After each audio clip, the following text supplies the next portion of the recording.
Magandang araw mga kapuso, narito po ang mga kapanapanabik na ganap dito lamang po sa Born to Shine.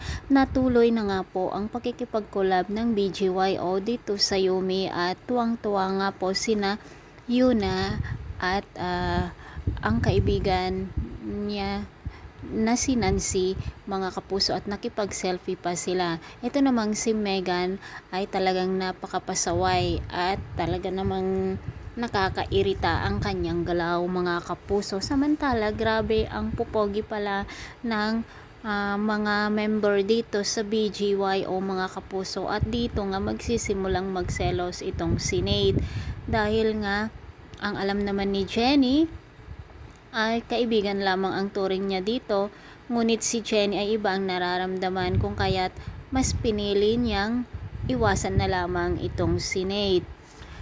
Hinabol-habol nga ni Nate itong si Jenny habang may kausap, at eto nga mga kapuso, dahil nga sa may lance date si Jenny dito sa leader ng mga BGYO, night date naman ang hiningi nitong si Nate.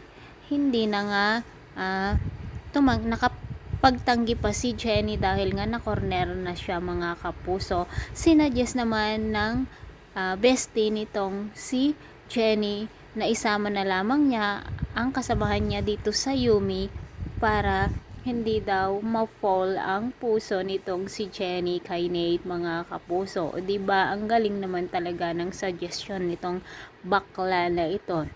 Samantala mga kapuso, habang nagpa-practice sa pag-awit ang leader ng BGYO at si Jenny, sinabi ni Nate dito sa lalaki na baka pwedeng lumayo siya ng konti dahil nga napakalapit at magkadikit na ang paa ng lalaking ito at si Jenny. O diba, mahahalata talaga ang pagselos ni Nate dito sa lalaking ito, mga kapuso.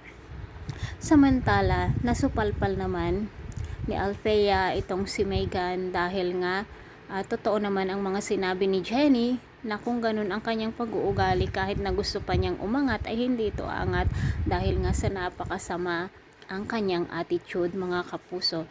Samantala, habang naghihintay nga na magsimula ang pag-perform ni na Jenny itong si Minchi, nakita siya ng mga tao noon na fans dati ng Rosabella at pinagkuguluhan nga ito at sasaktan na naman nila si Minchi, ngunit buti na lang dumating itong si Dara at talaga namang ipinagtanggol niya si Minchi, mga kapuso.